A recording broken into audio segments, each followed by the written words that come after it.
Thank you for joining Wars of the Roses as we continue with Part 29, Alchemists, Book 8, Mystics from Secret Societies of All Ages, Volume 1 by Charles William Heckethorn. Book 8, Mystics. There is great abundance of chaff and straw to the grain, but the grain is good. And as we do not eat either the chaff or straw if we can avoid it, nor even the raw grain, but thrash and winnow it and grind it and bake it, we find it, after undergoing this process, not only very palatable, but a special dainty of its kind. But the husk is an unsurmountable obstacle to those learned and educated gentlemen who judge of books entirely by the style and grammar, and who eat grain as it grows like the cattle. Reverend J. Smith. 1. Alchemists. In our day, men are only too much disposed to regard the views of the disciples and followers of the Arabian school and of the late alchemists, respecting transmutation of metals, as a mere hallucination of the human mind, and strangely enough to lament it. But the idea of the variable and changeable corresponds with universal experience and always precedes that of the unchangeable. Liebig, the alchemist. He had his gorgeous vision of boundless wealth and everlasting youth. He strove untiringly with firm decision to turn his fancies into glorious truth, undaunted by the rabble's loud derision, condemning without reason, without ruth. And though he never found the pearl he sought, yet many a secret gem to light he brought. 238. Astrology, perhaps secret heresy. The mystic astronomy of ancient nations produced judicial astrology, which, considered from this point of view, will appear less absurd. It was the principal study of the Middle Ages, and Rome was so violently opposed to it because perhaps it was not only heresy, but a widespread reaction against the Church of Rome. It was chiefly cultivated by the Jews and protected by princes opposed to the papal supremacy.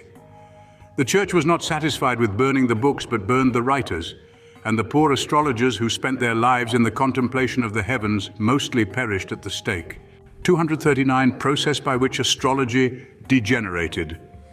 As it often happens that the latest disciples attach themselves to the letter, understanding literally what in the first instance was only a fiction, taking the mask for a real face, so we may suppose astrology to have degenerated and become false and puerile. Hermes, the legislator of Egypt, who was revealed in the Samothracian mysteries and often represented with a ram by his side, a constellation initiating the new course of the equinoctial sun, the conqueror of darkness, was revived in astrological practice. And a great number of astrological works, the writings of Christian Gnostics and Neoplatonists, were attributed to him, and he was considered the father of the art from him called Hermetic, and embracing astrology and alchemy, the rudimentary efforts of two sciences which at first overawed ignorance by imposture, but after laboring for centuries in the dark, conquered for themselves glorious thrones in human knowledge. 240. Scientific value of alchemy. Though alchemy is no longer believed in as a true science, in spite of the prophecy of Dr. Guertana of Göttingen, that in the 19th century the transmutation of metals will be generally known and practiced, it will never lose its power of awakening curiosity and seducing the imagination. The aspect of the marvelous which its doctrines assume, the strange renown attaching to the memory of the adepts, and the mixture of reality and illusion, of truths and chimeras which it presents, will always exercise a powerful fascination upon many minds. And we ought also to remember that every delusion that has had a wide and enduring influence must have been founded not on falsehood, but on misapprehended truth. This aphorism is especially applicable to alchemy, which in its origin and even in its name is identical with chemistry, the syllable al being merely the definite article of the Arabs. The researches of the alchemists for the discovery of the means by which transmutation might be effected were naturally suggested by the simplest experiments in metallurgy and the amalgamation of metals. It is very probable that the first man who made brass thought that he had produced imperfect gold. 241. The tincture. The transmutation of the base metal was to be effected by means of the transmuting tincture, which, however, was never found. But it exists for all that. It is the power that turns a green stalk into a golden ear of corn, that fills the sour, unripe apple with sweetness and aroma, that has turned the lump of charcoal into a diamond. All these are natural processes which, being allowed to go on, produce the above results. Now all base metals may be said to be imperfect metals whose progress towards perfection has been arrested, the active power of the tincture being shut up in them in the first property of nature. If a man could take hold of the tincture universally diffused in nature, and by its help assist the imprisoned tincture in the metal to stir and become active, then the transmutation into gold, or rather the manifestation of the hidden life, could be effected. But this power or tincture is so subtle that it cannot possibly be apprehended. Yet the alchemists did not seek the non-existing, but only the unattainable. 242 Aims of Alchemy. The three great ends pursued by alchemy were the transmutation of base metals into gold by means of the philosopher's stone, the discovery of the panacea or universal medicine, the elixir of life, and the universal solvent which, being applied to any seed, should increase its fecundity. All these three objects are attainable by means of the tincture, a vital force whose body is electricity, by which the two latter aims have to some extent been reached, for electricity will both cure disease and promote the growth of plants. Alchemy was then in the beginning the search after means to raise matter up to its first state, whence it was supposed to have fallen.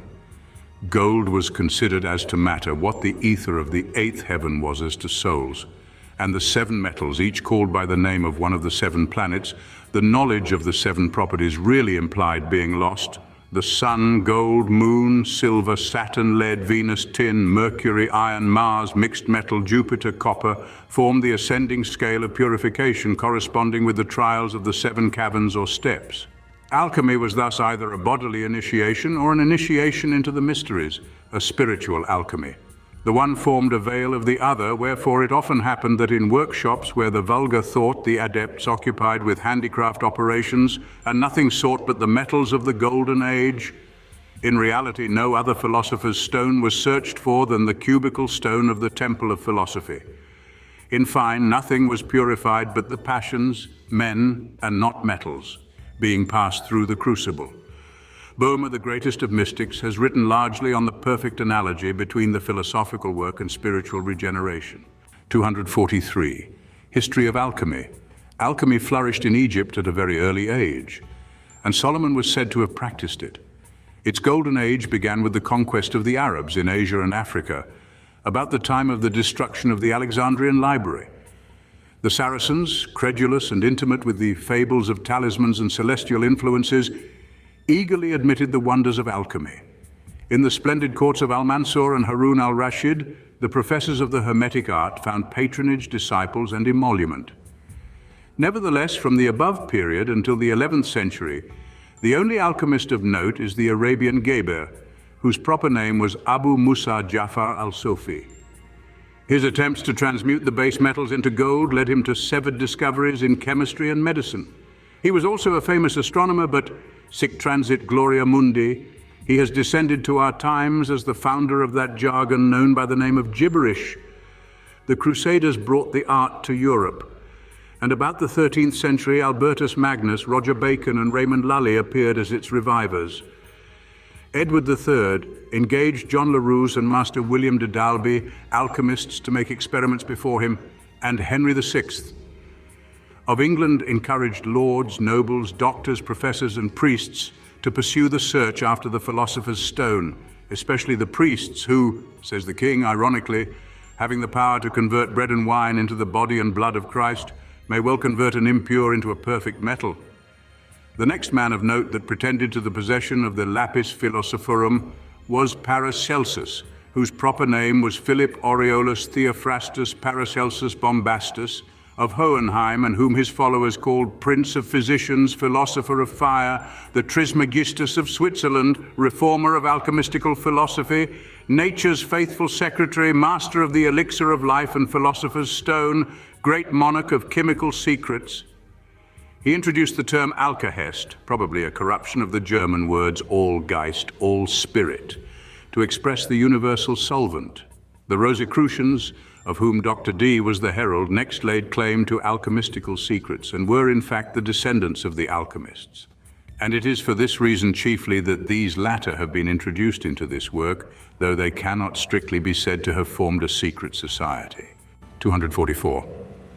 Still, alchemists formed secret societies. Still in the dedication to the Emperor Rudolf II, prefixed to the work entitled Thesaurinella Chymica Aurea Tripartita, we read, "Given in the imperial city of Hagenau in the year 1607 of our salvation, and in the reign of the true governor of Olympus, Angelus Hageth, anno Quisquevi."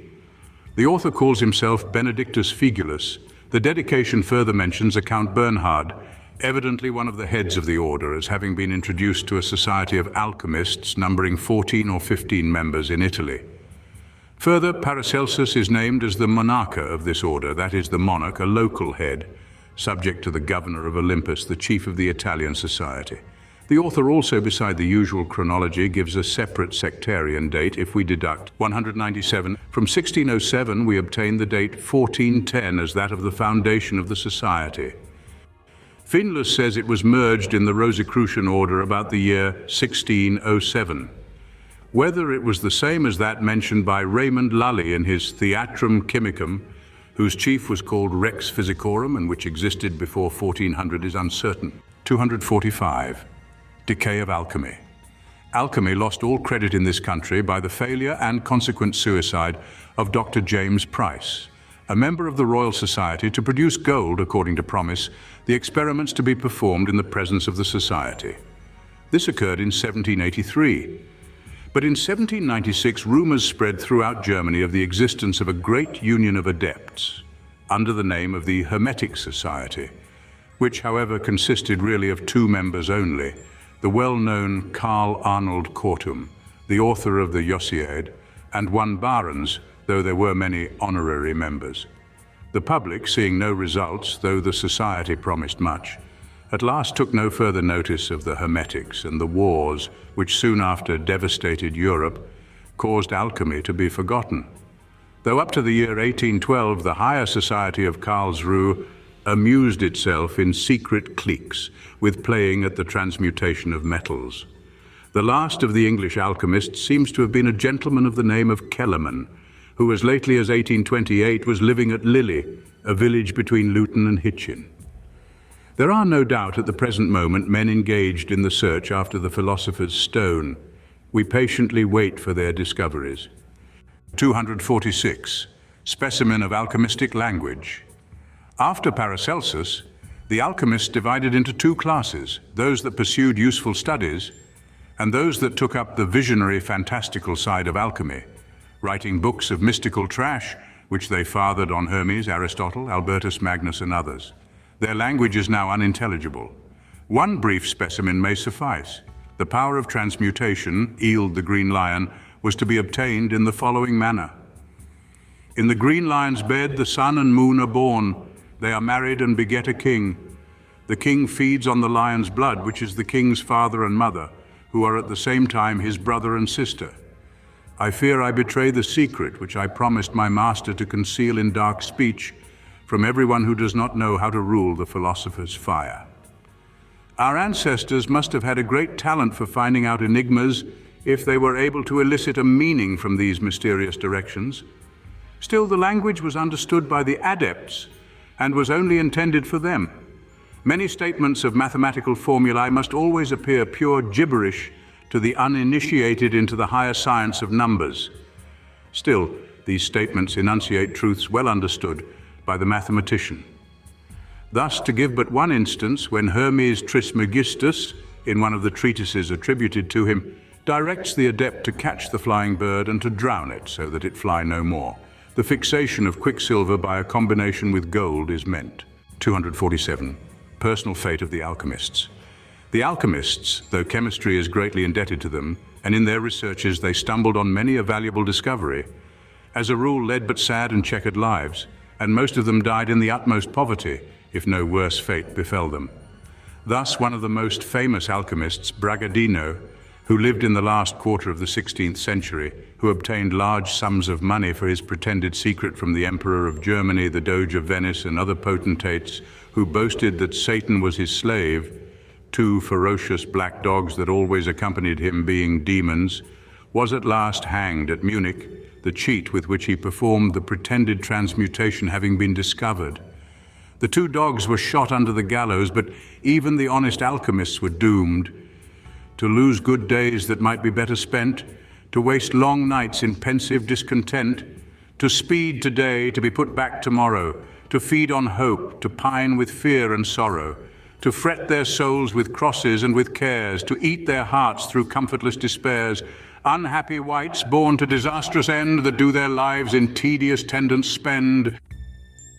Thank you for watching, and please don't forget to share, like, subscribe, and comment, and if you can, please consider donating to Wars of the Roses. Links to PayPal and Patreon are in the description. Thank you so very much.